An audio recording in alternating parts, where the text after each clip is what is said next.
नमस्कार, साफ संदेश से मैं अनिल कौशिक। दोस्तों, आज साफ संदेश के भारत के स्टूडियो में एक भाजपा कार्यकर्ता के रूप में ऐसी शख्सियत विराजमान है आपके सामने, अनूप सिंह शेखावत, जिनसे हम साक्षात्कार करेंगे, जानेंगे। बड़े रोचक सवाल जवाब आज आपके सामने पेश करेंगे। ज़्यादा से ज़्यादा दर्शकों के जुड़ने की उम्मीद मैं कर रहा हूं। और दोस्तों, सवालों का सिलसिला जारी करूं उससे पहले मैं आपको अनूप सिंह जी के बारे में बताना चाह रहा हूं। दोस्तों, काफ़ी सालों से ये भाजपा के कर्मठ ईमानदार कार्यकर्ता है और लगभग 2 बार नगर मंडल अध्यक्ष जो है उनके साथ ये महामंत्री के पद पर रह चुके हैं बादरा में, और एक बार जिला कार्यकारिणी में भी ये रहे हैं, और एक बार 2015 में ये बादरा से नगर मंडल के अध्यक्ष भी भारतीय जनता पार्टी के रहे हैं। और वर्तमान में अगर बात करें तो इनको नौर की प्रभार दिया गया है, प्रभारी के रूप में। सदस्यता अभियान के ये जिला संयोजक है और वर्तमान में कल ही उनको बहुत बड़ी सौगात मिली है, जैसी भारतीय जनता पार्टी अमूमन अपने कार्यकर्ताओं को देती है। जिला कार्यकारिणी में उपाध्यक्ष का पद इनको मिला है। तो सबसे पहले अनूप जी, स्टूडियो में पधारने पर आपका बहुत बहुत आभार और स्वागत है, और आपको नए पद की जिम्मेवारी के लिए बहुत बहुत शुभकामनाएं। धन्यवाद अनिल जी। आप सब लोगों की मेहनत, सभी कार्यकर्ताओं की दुआएं जी, और पार्टी के शीर्ष नेतृत्व का मैं बहुत बहुत आभारी हूं और उनका आभार प्रकट करता हूं कि जी, आपने मुझे ये पद दिया है। मैं पूरी ईमानदारी और जिम्मेदारी से इस पद का निर्वहन करूंगा और पार्टी का सिपाही बनकर कार्य करता रहूँगा। अभी इससे पहले आपको साक्षात सदस्यता अभियान का जिला संयोजक बनाया था, तो उसके लिए आप परिवर्तन यात्रा हुई, उस समय भी हमने देखा आप जहाँ तहाँ भी अब कार्यक्रमों में दिखाई दिए। सदस्यता अभियान के तहत ही आप दिखाई दिए सदस्य बनाते हुए। क्या टारगेट अचीव किया आपने? टारगेट वैसे तो इसमें कोई टारगेट नहीं होता, इसमें तो अनलिमिटेड होता है। चाहे जितना ज़्यादा से ज़्यादा लोगों को आप पार्टी के साथ जोड़ सको, उनको सदस्य बना सको। हमारे पास यही टारगेट था कि ज़्यादा से ज़्यादा लोगों को पार्टी का सदस्य बनाओ, जो नव मतदाता हैं विशेष करके उनको बनाओ, और मोदी जी के हाथ मजबूत करो, ताकि देश में एक कारगर सफल सरकार जो देश में चल रही है, वही भारतीय जनता पार्टी की एक जिम्मेदार सरकार, कानून की सरकार जिसे हम कहना चाहेंगे, वही सरकार राजस्थान में बनाई जा सके। और डबल इंजन की सरकार जब होगी तो विकास के कार्य ज़्यादा होंगे, नए आयाम स्थापित होंगे विकास के। इसकी बात तो डबल इंजन की और सिंगल इंजन की आगे करेंगे। सबसे पहले मैं आपसे जानना चाहूँगा, बेसिक बात ही करेंगे पहले। जिस प्रकार से आपको पद मिला है, 15 साल हो गए अनूप जी आपको पार्टी की सेवा करते हुए, और भाजपा के बारे में जिस प्रकार से सुना है, कार्यकर्ताओं की कदर करती है भाजपा, आप संतुष्ट हैं? जी हाँ, पार्टी ने जब जब जो भी जिम्मेदारियां दी हैं मैंने बखूबी निभाई है। आपने जैसा बताया 15 सालों से, मैं 15 साल से नहीं 25 साल से भी ज़्यादा से हूँ। 94 से युवा मोर्चा का, 1994 से युवा मोर्चा से मैंने मूल बीजेपी में 15 साल, युवा मोर्चा से भारतीय जनता पार्टी में प्रवेश किया, और मैं मेरे साथ हूँ। बाधाएं आई चली गई, हमने जो जिम्मेदारियां पार्टी ने दी वो बखूबी निभाई अपनी ईमानदारी से। आगे भगवान साक्षी है, हमने कोई गड़बड़ नहीं की अपने जिम्मेदारी निभाने में। अमूमन आपको अशोक सैनी टीम का सदस्य माना जाता है, और वर्तमान में चुनाव भी 2018 के इस समय आ चुके हैं, और 4-5 ऐसे दावेदार भी है भाजपा के जो टिकट की दौड़ में भी है। कौन किसको टिकट मिलेगी ये एक अलग सवाल है, लेकिन ऐसे में क्या आप इंसाफ कर पाएंगे? क्योंकि आप संगठन से भी जुड़े हैं, जिले में जुड़ चुके हैं अब आप, और नगर मंडल का जो अध्यक्ष एक प्रकार से आया है वो भी अशोक सैनी गुट का है। तो क्या भाजपा के साथ और दावेदारों के साथ इंसाफ कर पाएंगे? देखिए, पहले आपकी जानकारी के लिए बता दूं कि अशोक सैनी किसी गुट का नाम नहीं है, क्योंकि अशोक सैनी एक पार्टी का निष्ठावान कार्यकर्ता है, ज़मीन से लेकर के ज़मीन से जुड़ा हुआ कार्यकर्ता। एक युवा मोर्चा से शुरुआत करने के बाद आज प्रदेश लेवल की राजनीति वे लोग कर रहे हैं। उनको नेता न कह के एक कार्यकर्ता आप कहेंगे। नेता पार्टी में पुरानी बातें तो अलग है, हमारे देखने में पार्टी में कितने नेता आए और चले गए। हम क्योंकि पार्टी के सिपाही हैं, आप चाहे इसे गुट मान लो, चाहे ये मान सकते हो कि हम तो जहाँ कमल का फूल है वहाँ हम हैं, हम किसी व्यक्ति विशेष के साथ नहीं हैं। मतलब आप गुटों से इनकार करते हैं कि गुट वगैरह नहीं है? मैं बिल्कुल गुटों से इनकार करता हूँ। भारतीय जनता पार्टी का जब जब एक निष्ठावान और ज़मीन से जुड़ा हुआ कार्यकर्ता, एक संस्कारवान कार्यकर्ता जब जब जिलाध्यक्ष के पद पर आया है, या अब यूँ मानिए कि हमारे देवेंद्र जी पारिक जी को जिलाध्यक्ष बनाया गया है, वे पार्टी के संगठनात्मक दृष्टिकोण से पूरे फिट बैठते हैं और वे जानते हैं पार्टी कौन चला सकता है, किन किन लोगों को पहले जो उपेक्षित थे, जिनको दरकिनार किया गया था, जिनको पद तो दूर कार्यकारिणी में नहीं लिया गया था, उन लोगों को ढूंढ के निष्ठावान कार्यकर्ता जो पार्टी के लिए, केवल पार्टी के लिए ही कार्य करते हैं, उन्हीं लोगों को टीम में शामिल किया गया है, ऐसा मेरा मानना है। अनूप जी, आपने अच्छी बात बताई और आपको भारतीय जनता पार्टी का सच्चा सिपाही भी कहते हैं वैसे, लेकिन इसके बीच में एक सवाल है, आपको जवाब भी देना पड़ेगा, बेशक आपको वो कड़ा लगे, सवाल कड़ा लगे, लेकिन अशोक सैनी और संजीव बेनीवाल के मध्य कुछ दूरियां हैं, ऐसा क्षेत्र के अंदर चर्चाएं भी है, और अशोक सैनी संजीव बेनीवाल के एंगेस्ट हमेशा यहाँ कुछ न कुछ नेताओं को ढूंढते रहते हैं, खोजते रहते हैं। और जैसे मैं बात करूं आपको तो पहले आए जयदीप डूडी, भारतीय जनता पार्टी में एंट्री की, तो कहीं ना कहीं अशोक सैनी जयदीप डूडी का फेवर करते हुए दिखाई दिए। उसके बाद में एसपी सिंह की एंट्री हुई है, अशोक सैनी कहीं ना कहीं उनका रुझान ज़्यादा एसपी सिंह की तरफ दिखाई देता है। तो फिर जब 10 सालों से भाजपा की सेवा कर रहे हैं संजीव बेनीवाल और भाजपा का खाता भी यहाँ खुलाया था, तो उनके साथ इतने सहज रूप से क्यों नहीं आ पाते? ये इसे गुट नहीं कहेंगे तो क्या कहेंगे आप? देखिए, ये शंका आपकी मैं बखूबी दूर कर सकता हूँ, और जितनी मैं दूर कर सकता हूँ शायद कोई नहीं कर सकता, क्योंकि आपने कहा कि संजीव बेनीवाल और अशोक सैनी। संजीव बेनीवाल जी हमारी पार्टी के नेता हैं, एक बार विधायक रहे हैं, दोबारा भी उनको टिकट दी गई थी, उसके बाद से भी ये पार्टी में लगातार बने हुए हैं, पार्टी के संगठनात्मक गतिविधियों में भाग भी ले रहे हैं, इसमें कोई दो राय नहीं है। लेकिन अशोक सैनी नेता नहीं है, कार्यकर्ता है, और इनके बीच में दूरियां आप समझी जी से पूछिए ना, दूरियां हैं कि नहीं है। लोग, अब मेरे जैसे छुट भैया नेता हर किसी नेता के पास होते हैं, कार्यकर्ता हर किसी नेता के पास होते हैं, उन लोगों की ये माउथ मीडिया के द्वारा जो प्रचार किया गया है, ये एक भ्रामक प्रचार है। ऐसी कोई बात नहीं है कि दोनों के बीच दरार है। और जैसा आपने कहा कि नेताओं को ज्वाइन करवाई, जयदीप जी को ज्वाइन करवाई, एसपी सिंह जी को ज्वाइन करवाई, क्योंकि अशोक सैनी प्रदेश कार्यालय में बैठते हैं, उनकी जगह अगर आप और मेरे में से भी कोई होता तो उनकी मौजूदगी होती, हो सकता है मेरी मौजूदगी होती।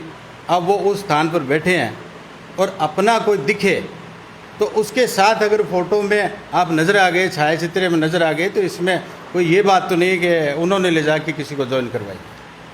मतलब आपके कहने का मतलब है टिकट जिसको मिलेगी अशोक सैनी और सारे कार्यकर्ता उसके साथ ईमानदारी से लगेंगे। निसंदेह है, पूरी की पूरी टीम जो है, ऐसा पहले भी हुआ है।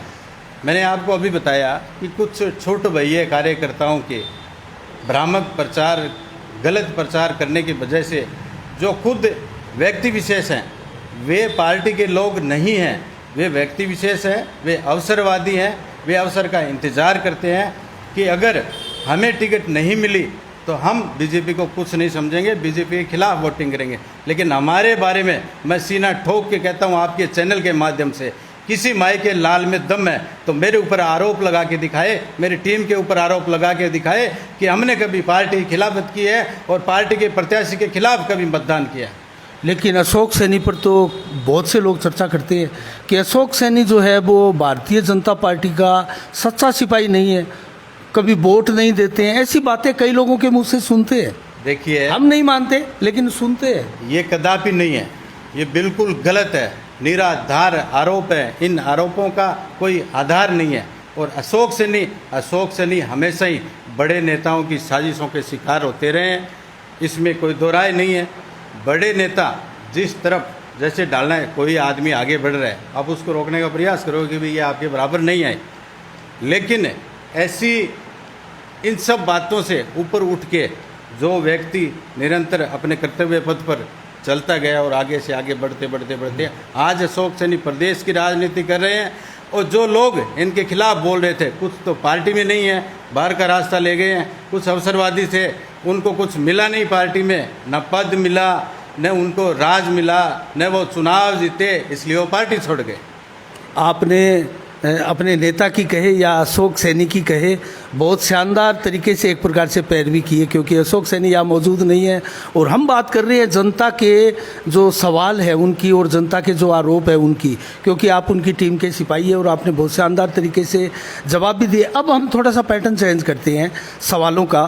संजीव बेनीवाल और एसपी सिंह, जयदीप डुड्डी, हेमंत पचार प्रमुख रूप से उम्मीदवार ये मैदान में हैं और अमूमन हमने देखा है कि संजीव बेनीवाल को कहीं ना कहीं बढ़त मिलती है, क्योंकि वो पुराने 10 सालों से पार्टी में भी है और टिकट के बहुत नज़दीक उनको चर्चाओं के अंदर जो है जनता भी मान रही है। आप क्या कहेंगे, किसको टिकट मिल रही है, किसकी टिकट कट रही है, पार्टी का क्या फार्मूला रहेगा, क्या कहेंगे? पार्टी का हमेशा एक ही फार्मूला होता है, वो आपको भी पता है, मेरे को भी पता है, आला कमान को भी पता है। ये सब बातें तय हैं कि किसको टिकट देनी है, जिसमें जितना दम। सर्वे बार बार हो रही हैं, मेरे हिसाब से 10 से ज़्यादा सर्वे हो चुके हैं, गवर्नमेंट की सर्वे हो चुके हैं, प्राइवेट सर्वे हो चुके हैं, पार्टियों ने अपने अपने हिसाब से सर्वे करवाई है, नेताओं ने, स्थानीय नेताओं ने भी अपने अपने हिसाब से सर्वे करवाई है। वे सब लोग एक पार्टी आला कमान और जो कोर कमेटी बैठती है तो टिकट का फैसला करते हैं, उन लोगों को सब पता है किसके पक्ष में फैसला करना है। रही बात हमारी, तो छोटा मुंह बड़ी बात, हम ये बात आपको नहीं बोल सकते कि टिकट किसे मिलेगी। जो वजनदार, जो जिताऊ कैंडिडेट होगा उसी को पार्टी टिकट दे करके भेजेगी और जो भी व्यक्ति टिकट लेकर के आए, हम पार्टी के कार्यकर्ता बन करके कंधे से कंधा मिला के दिन रात एक करके अपने पार्टी के प्रत्याशी को जिताने का काम करेंगे। तो आप ये मानकर चलते हैं कि जिताऊ को टिकट देगी पार्टी, यही फार्मूला है? बिल्कुल जिताऊ को देती है कोई पार्टी। और यह यूँ सोचिए कि इतनी बड़े लेवल की राष्ट्रीय पार्टी ये तो नहीं कहेगी कि अनूप सिंह को टिकट दे रहे हैं, जाओ आप चुनाव हारोगे। ऐसे हारने के लिए कोई पार्टी टिकट नहीं देती, टिकट जिताऊ को ही मिलती है। एक चर्चा हम बार बार सुन रहे हैं, इसके बावजूद ये नहीं कि उसको टिकट मिल गई, कि संजीव बेनीवाल की टिकट कट गई, इसके पीछे क्या है, क्या हमने तो कभी नहीं कहा, ना हमारी पार्टी ने कभी ऐसा भ्रामक प्रचार किया है। ये आप अभी बोल रहे थे जनता, ये जनता नहीं है। जनता के बीच में चंद लोग ऐसे होते हैं जिनका काम ये होता है कि इधर उधर की बातें करना। उनको बातें ही करनी है, चाहे किसी के बारे में करनी पड़े। लोग ये कहेंगे, आज तो साफ संदेश उनके पक्ष में है, कल ये कहेंगे कोई अखबार, राजस्थान पत्रिका, ये बीजेपी के पक्ष में लिख रहा है। लोगों की बातों पर जाना नहीं। और लोग जिनको आप लोग बोलते हैं, जो आम वोटर्स हैं, जो आम लोग हैं, उनको मतलब ही नहीं है, उनको टाइम ही नहीं है राजनीति से। लोग अपने अपने धंधे में व्यस्त हैं, अपने अपने कार्यक्रमों में व्यस्त हैं। ये कुछ लोग जिनके पास ना कोई काम है ना कोई धाम है, ये इधर उधर की बातें करनी है, तो वे लोग उनका एजेंडा है ये, कुछ लोग, ये उन्हीं का एजेंडा है। हो सकता है विरोधी पार्टियों का एजेंडा हो। तो आपका इशारा बलवान पूनिया की तरफ भी है? नहीं, मैंने किसी का नाम नहीं लिया। अगर संजीव बेनीवाल की टिकट कटती है तो कहीं ना कहीं वो मानते हैं उनका फायदा होगा, उनके कार्यकर्ताओं को लगता है ऐसा। वो उनकी अपनी सोच है जी, हम क्या बताएं। हम तो अपने बारे में बता सकते हैं, अपनी पार्टी की बात बताएंगे आपको। आपको क्या लगता है 5 साल हो गए वर्तमान में विधायक बलवान पूनिया को, और विकास कार्यों के दम पर बलवान पूनिया कहते हैं कि मैं दोबारा पुनः रिपीट होकर भादरा विधानसभा में जीतूंगा और क्षेत्र का नेतृत्व करूंगा। बिल्कुल सही बात है। अगर आपने विकास कार्य करवाया है और जनता के मांगों पर, जनता के ऊपर आप विश्वास पर आप खरे उतरे हो तो ठीक है, जनता आपको जिताएगी, इसमें हमें कहाँ आपत्ति है। जनता का जो जनादेश होगा वो हमें स्वीकार होगा। नहीं, आपको विकास कार्य कैसे लगते हैं, कितने पर्याप्त है? मुझे तो नहीं लग रहा विकास कार्य कहाँ है। भादरा तहसील तो बहुत बड़ी बात हो जाएगी। आप शहर में मेरे साथ चलिए, गड्ढे में शहर है या शहर में गड्ढे हैं, ये बात देखिए आप। पहले होते थे सड़कों में गड्ढे, आजकल गड्ढों पर शहर है। और ये शहर है मतलब है इतनी भयंकर आपदा में फंस सकता है, विपदा में फंस सकता है। जो ये सीवरेज की योजना, जो ये भ्रष्टाचारी कंपनियों के साथ मिलकर के, और ये जो सीवरेज में जो भ्रष्टाचार का खेल खेला है ना, इस वजह से पूरी भादरा को अंधकार में धकेल दिया है। आने वाले 20 साल तक आप तो ये बोल रहे हो कि हम ये नहीं कहेंगे दावे के साथ आने वाली सरकार इसको तुरंत जादू की छड़ी लेकर के आएगी, इस सीवरेज योजना को ठीक कर देगी। इसको ठीक करने में पुनः नए सिरे से इसकी योजना बनानी पड़ेगी, इसका लेवलीकरण करना पड़ेगा। अब जो ज़मीन के अंदर आपने क्या गाड़ दिया, कोई पाइप है या कोई फिल्टर है या कुछ और है, वो तो खोदने पर पता लगेगा इसके अंदर आपने डाला क्या है, कितना बड़ा पाइप है, कितना पैमाना है, टेंडर कॉपी में क्या था, आपने लगाया क्या है। इन सब बातों को ठीक करने के लिए अनिल जी 10 साल से भी ज़्यादा का टाइम लगेगा। आप भी कस्बे के नागरिक है और जागरूक नागरिक ही कहूँगा मैं तो, क्योंकि आप जागरूक नागरिक ही है। आपने अभी कहा कि सीवरेज को कामयाब करने के लिए, आगे बढ़ाने के लिए इसको दोबारा सिरे से डालना पड़ेगा। तो जो इसमें अब तक लगभग 284 करोड़ का इसमें बजट है और 100 करोड़ से अधिक का अब तक पेमेंट हो चुका है, उसकी जवाबदारी किसकी है? वो जनता के पैसे बर्बाद हो गए, इसकी जिम्मेवारी कौन लेगा? इसकी जिम्मेदारी वो लेंगे जो पूर्व में चेयरमैन रहे हैं, जिनके हाथ में बागडोर थी, जो कंपनियां यहाँ काम करके गई हैं मोटा मोटा कमीशन दे करके, और जो आनन फानन में जो अपना काम पूरा करके निकल गई, उन कंपनियों की, उन जनप्रतिनिधियों की, उनकी जांच होगी और नए सिरे से उनकी जांच करके और उन्हीं लोगों से ये कार्य करवाया जाएगा। मैं ये नहीं कह रहा कि जनता का पैसा बर्बाद हो गया, सरकार का पैसा बर्बाद हो गया, दोबारा सरकार से पैसा लाएंगे फिर लगाएंगे, ऐसी बात नहीं है। उन्हीं लोगों से ठीक करवाएंगे ये। एक सवाल मेरा इसी से जुड़ा हुआ है अनूप जी, ईमानदारी के साथ उसका जवाब दीजिएगा।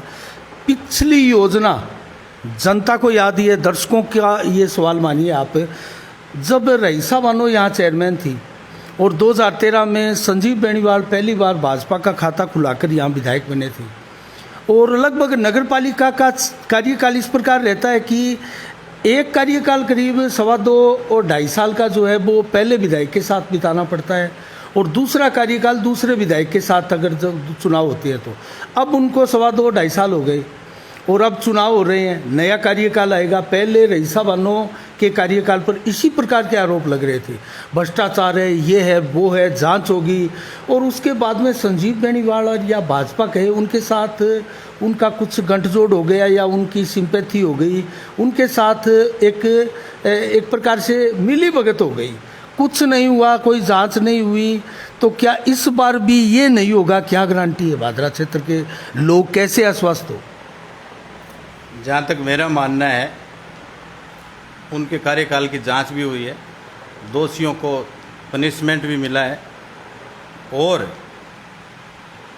अब वही लोगों वाली बात फिर से आती है कि ऐसा लोगों का मानना था कि जांच करवाएंगे, भ्रष्टाचार की जांच करवाएंगे, आपके खिलाफ जितना मिलेगा उसी पे तो जांच होगी ना। ये तो नहीं है कोई आपके धक्का धक्की ऊपर वजन डाल के ज़बरदस्ती आपको फांसी पे लटकाने का काम करेंगे, ऐसा भारतीय जनता पार्टी का काम नहीं है। लेकिन जिस प्रकार से जमकर भ्रष्टाचार हुआ है इस बार नगर पालिका के इस शासनकाल में, आप आश्वस्त कर सकते हैं जनता को, कस्बे की जनता को, एक जागरूक नागरिक होने के नाते, कि अब अगर भाजपा की सरकार आई तो आप उनकी कार्य की जांच करवाएंगे, दोषियों को सज़ा दिलाएंगे? मैं आपसे वादा करता हूँ, आपके चैनल के माध्यम से जनता से ये कहना चाहता हूँ कि पूरी ईमानदारी से जहाँ जहाँ भ्रष्टाचार हुआ है, केवल नगर पालिका है नहीं, बहुत सी ऐसी बातें हैं कि आज जो सड़कें बन रही है उनका भी घटिया निर्माण हो रहा है। जहाँ जहाँ हद से ज़्यादा भ्रष्टाचार हुआ है उन सब कार्यों का उनके ऊपर एक जांच कमेटी बिठाई जाएगी, उनकी ईमानदारी से जांच होगी। जहाँ जो लोग दोषी है, जिन कामों को ठीक करवाया जाना है वो उन्हीं से ठीक करवाना है, ना कि नए बजट से ठीक। उन्हीं से आप जांच करवाएंगे? अगर आप कोई विधायक इसके लिए जांच नहीं करते तो आप प्रयास करेंगे उसके लिए? बिल्कुल हम प्रयास करेंगे। आपकी जानकारी के लिए बता दूं, भारतीय जनता पार्टी कार्यकर्ता आधारित पार्टी है। भारतीय जनता पार्टी में कार्यकर्ता की अहमियत नेताओं से भी कम नहीं होती। और अगर आप ईमानदारी से किसी भ्रष्टाचार के ऊपर कोई जांच करवाना चाहते हैं, आप अपने मंत्रियों के पास, मुख्यमंत्री के पास आप जाते हैं चैनल वाइज, वो काम जायज़ होना चाहिए। उस पर बिल्कुल भारतीय जनता पार्टी के स्थानीय नेता, ज़िले के नेता और प्रदेश के नेता, ये सभी लोग साथ होंगे। तो आपको लगता है सरकार भाजपा की ही बनेगी और यहाँ भी विधायक भाजपा का ही होगा? बिल्कुल। कितना विश्वास है? पार्टी का 101% विश्वास है। भारतीय जनता पार्टी की प्रदेश में सरकार बनेगी और भादरा से भारतीय जनता पार्टी का कमल खिलेगा। इसका रीज़न क्या है? इसका रीज़न है कि वर्तमान जनप्रतिनिधि से एंटी इनकम्बेंसी हो सकती है, राज की खिलाफत। सरकार कोई भी कार्य, जन कल्याणकारी योजनाएं हैं, चाहे आप कोई भी योजना ले लो, आजकल मोबाइल चल रहा है, पात्र लोगों तक वो योजनाएं नहीं पहुंच पा रही, या तो योजनाएं हैं ही नहीं, हैं तो वो उल्टा पुल्टा है, और जितनी भी हैं वो पात्र लोगों तक नहीं पहुंच पा रही। इस सरकार में बहुत ज़्यादा भ्रष्टाचार हुआ है। इस सरकार से लोग त्राही त्राही हैं, ना सड़क है, ना बिजली है, ना पानी है, ना स्कूल कॉलेजों में कोई व्यवस्था है। कहीं भी आप ले लो, इन सब बातों से जनता त्राही त्राही है। खास करके पानी, सिंचाई का पानी है, पीने का पानी है, बिजली नहीं आ रही है। और भारतीय जनता पार्टी की जब सरकार आएगी तो इन सब सुविधाओं को सुचारू रूप से किया जाएगा, बिजली, पानी और सड़क। इसलिए भारतीय जनता पार्टी के पक्ष में जनता मतदान करेगी। अनूप जी, एक सवाल मेरा इसी से, राजनीति से जुड़ा हुआ ही रहेगा, क्योंकि आप भी राजनीति से फुल टाइम भी राजनीति आप करते हैं, वैसे आप व्यवसाय भी करते हैं। जिस प्रकार से किसान सबसे ज़्यादा दुखी हुए हैं इस शासनकाल में, चाहे वो बीज वितरण हो, या फिर सिंचाई पानी की समस्या हो, या फिर फसल बीमा क्लेम का मामला हो, लगातार किसान अभी भी भिरानी में धरना प्रदर्शन कर रहे हैं। आज 39वां दिन है, लगातार धरना प्रदर्शन कर रहे हैं। ऐसे में बजरंग सारण बैठे हैं नेतृत्व करते हुए किसानों का धरना प्रदर्शन जो हो रहा है, वहाँ भारतीय जनता पार्टी का कोई नेता क्यों नहीं किसानों की अगुवाई करके इस प्रकार से जो है किसानों के साथ खड़ा होता है? देखिए, भारतीय जनता पार्टी का पूरा साथ है किसानों के साथ। हम किसानों के खिलाफ नहीं है, हम उनकी मांग में ही शामिल हैं। हमारे जैसे ही कोई किसान है, कोई व्यापारी है, कोई और है, हम सब लोग उनके साथ हैं। हमारा समर्थन है उनको। हमारे नेता अलग अलग तरीके से वहाँ पहुँचे भी हैं। और रही बात बजरंग सारण की, बजरंग सारण खुद एक स्थापित नेता हैं, वे अपने हिसाब से जो अच्छा लगे वो कर रहे हैं। बजरंग सारण का सवाल आया मेरे जहन में, एक बात आई है, बड़े कॉन्फिडेंट है वो, और ऐसी चर्चाएं भी आई थी कि वो संघ लोबी से भाजपा की टिकट प्राप्त कर सकते हैं बजरंग सारण। पहले नाम नहीं था, लेकिन पिछले 10, 12, 15 दिनों से उनका नाम आया संघ लोबी से। तो क्या संघ लोबी इतनी ताकतवर हो सकती है भाजपा में, या है क्या है, हमें तो पता नहीं, आप बता सकते हैं, आप भाजपा के कार्यकर्ता है। और क्या संघ लोबी टिकट दिला सकती है इस प्रकार? हो सकता है। हमने तो कभी बजरंग सारण को संघ लोबी में देखा नहीं, क्योंकि संघ से तो हम भी हैं। पिछले 25-30 सालों से लगातार जो है वह संघ की गतिविधियों में समय समय पर भाग लेते हैं और लिया भी है।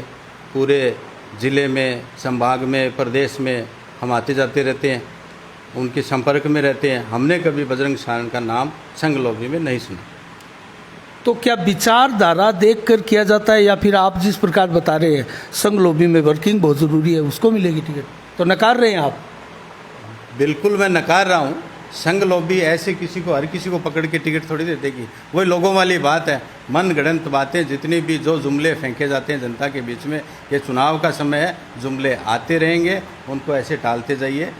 पार्टी को जो करना है वही करना है, जो केंद्र नेतृत्व और प्रदेश नेतृत्व तय करेगा वही होगा। इस क्षेत्र की जनता ने तो साक्षात देखा है अनूप जी, 2013 का वो दृश्य। 14 उम्मीदवार थे, दावेदार थे, सारे के सारों को पार्टी ने नकार दिया। उनमें संघ वाले भी थे, अशोक सैनी भी थे, सारे उसमें शामिल थे, और किसी कांग्रेसी को लाकर ज्वाइन करवा के उसको टिकट देती और वो जीत गया, भाजपा का खाता भी खुला दिया। ये भी तो करती है पार्टियां। कांग्रेस वाले को ला करके नहीं दी, तो बजरंग सारण को टिकट क्यों नहीं मिल टिकट सकती? देने से पहले पार्टी ज्वाइन करवाई जाती है। उसके बाद में जब वो पूर्णतः भारतीय जनता पार्टी की शपथ ग्रहण करते हैं, उसके बाद में उनके हाथ में टिकट दी जाती है। अब आप किधर की बातें कर रहे हैं, क्या बातें कर रहे हैं? मैंने आपसे पहले भी कहा कि जो मजबूत है, जो जिता हुआ है, जो टिका हुआ है, उसी को पार्टी टिकट देगी। मेरे हिसाब से तो ऐसे किसी को भी टिकट नहीं थमाएगी। तो वो उचित था फिर 2013 में संजीव बेनीवाल जिताऊ लगे, पार्टी को टिकट दे दी और वो जीत भी गए। आपको नहीं पता क्या उचित था? पार्टी ने टिकट दी, पार्टी ने जो फैसला किया वो फैसला स्टिक गया। पार्टी ने टिकट दी और हमारे प्रत्याशी जो है प्रचंड बहुमत से चुनाव जीत गए। यहाँ कहाँ स्टिक नहीं? आप एक जमीनी कार्यकर्ता है अनूप जी, हम बात कर रहे हैं उन कार्यकर्ताओं का फिर क्या होगा जिनके तो फिर हृदय पर जैसे सांप लौट गए हो। उनको टिकट नहीं मिली, उनके नेता को टिकट नहीं मिली, एक दूसरे नेता को टिकट दे दी। तो ये तो पार्टी द्वारा एक नेता को थोपना हो गया ना, और वो कार्यकर्ता उनको स्वीकार भी कर लेते हैं। ये मजबूरी है या फिर क्या है? आपने कहा कि कार्यकर्ताओं पे क्या गुजरेगी। कार्यकर्ता वही होता है जो पार्टी का आदेश भगवान का आदेश समझे। पार्टी चाहे जिसी को, कल हो सकता है अनिल कौशिक को टिकट दे करके भेज दे। हम जो अपने आप को भारतीय जनता पार्टी का सच्चा सिपाही कहता है, हम उसी के साथ खड़े रहेंगे जिसको पार्टी ने प्रत्याशी बना करके भेजा है। तो क्या बीजेपी की यही एक ताकत है? बिल्कुल, बीजेपी की ताकत कार्यकर्ता से बड़ी कोई ताकत नहीं है बीजेपी। कांग्रेस भी अब अनूप जी लगातार भारतीय जनता पार्टी का ही अनुसरण करने लगी है। जैसे पन्ना प्रमुख, बूथ कमेटियां, भाजपा जिस स्तर पर जमीन से जुड़े हुए आम लोगों से, कार्यकर्ताओं से जा रही है और उनमें विलीन करती है, योजनाएं बनाती है, उनको अमली जामा पहनाती है, कांग्रेस भी कुछ कुछ इस तर्ज पर चल रही है। तो क्या अब कांग्रेस के 30 दावेदार आए हैं, आपने सुना होगा, फोरम आए हैं और चर्चाएं चल रही है, उनमें 30 में बलवान पूनिया का नाम नहीं था कि बलवान पूनिया भी कांग्रेस की टिकट ले सकते हैं। तो क्या ये फिर भाजपा का ही पैटर्न नहीं हुआ कांग्रेस में भी? देखिए, मेरा तो ये मानना है कि कांग्रेस है ही नहीं भादरा में। कहाँ है कांग्रेस भादरा में? किस हिसाब से आप कह सकते हैं कि कांग्रेस में?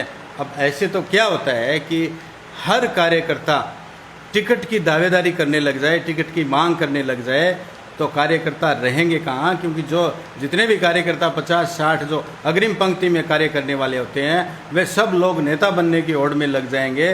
तो चुनाव लड़ेगा कौन और लड़वाएगा कौन? कार्यकर्ता ही अपनी पार्टी को चुनाव लड़वाता है। मुझे 2013 की बात याद आ रही है अनूप जी, आपकी इसी बात से मैं वो सवाल पूछूंगा आपसे। जब आप मंडल के अध्यक्ष थे और देहात अध्यक्ष जगदीश जी मेरिया थे, उस समय उन 14 चेहरों में जगदीश जी मेरिया का भी नाम था।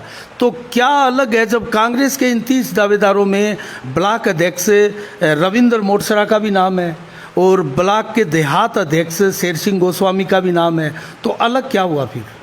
आपके भी तो जो पदाधिकारी थे वो टिकट मांग रहे थे। आप उनसे पूछना पार्टी ने उनको क्या कहा। नहीं, क्या कहा वो तो आप बताइए दर्शकों को। ये हमारी पार्टी है, ये संस्कारवान पार्टी है भारतीय जनता पार्टी।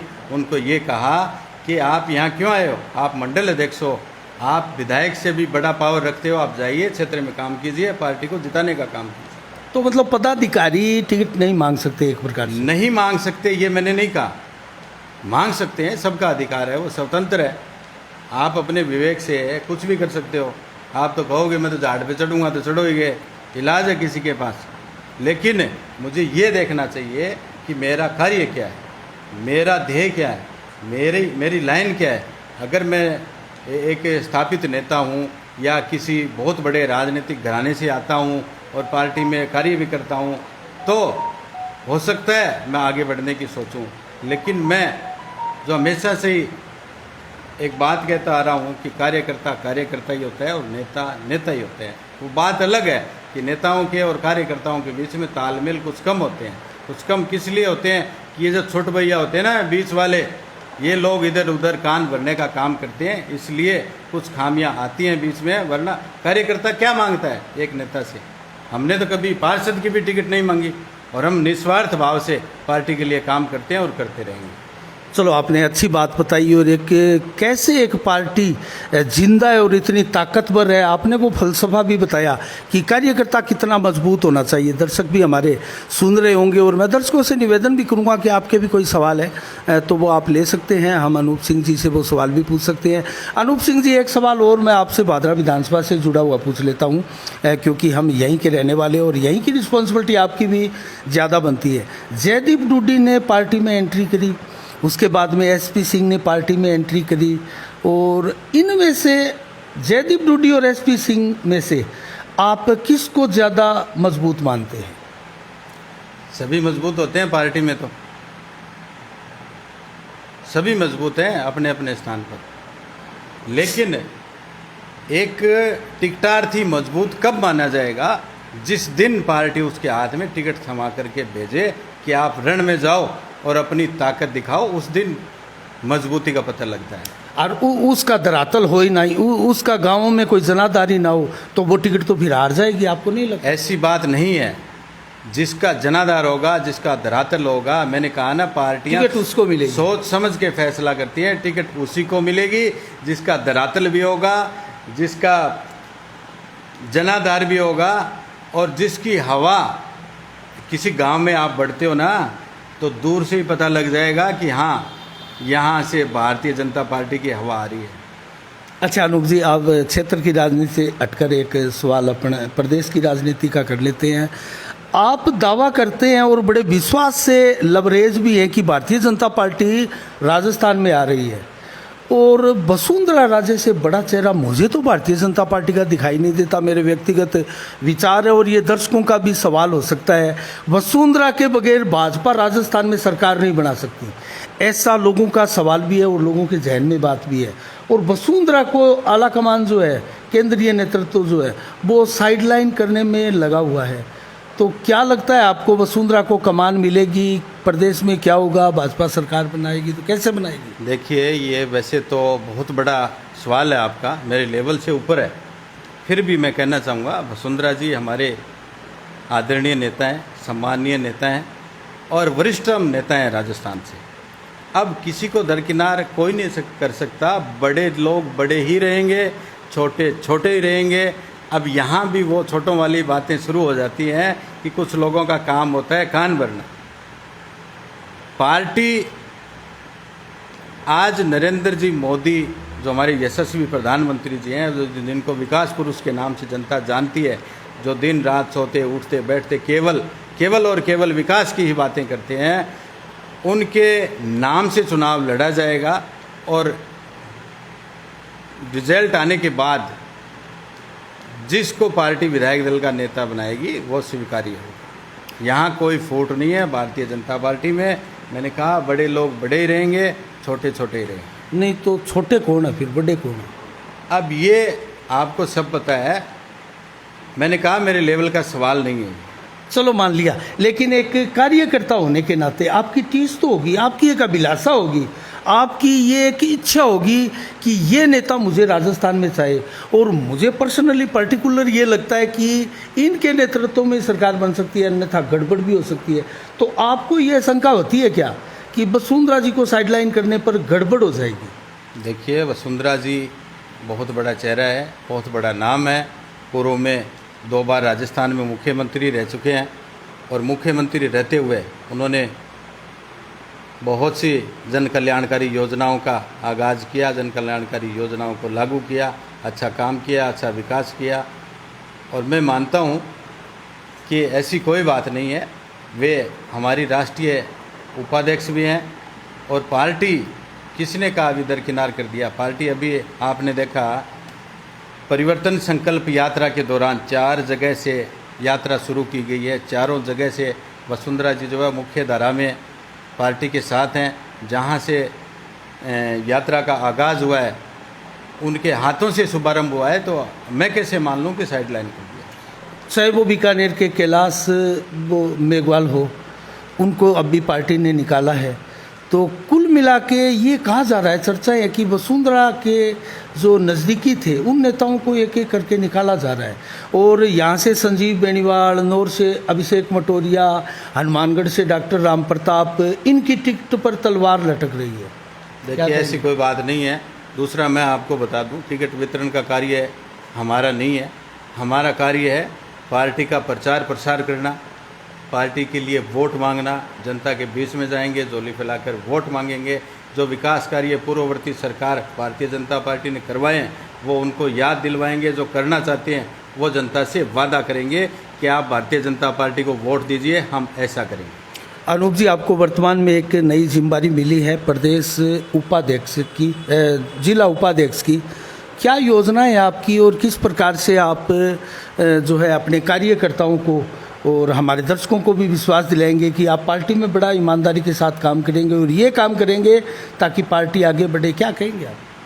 बिल्कुल, मैं आपके चैनल के माध्यम से तमाम दर्शकों को और भारतीय जनता पार्टी के कार्यकर्ताओं से कहना चाहूँगा कि पत्थर बनकर पड़े रहो राहों में, लोगों की ठोकरें खाते रहो, किसी दिन तरासे गए तो भगवान कहलाओगे। कहावत है कि पड़ा पत्थर भारी होता है।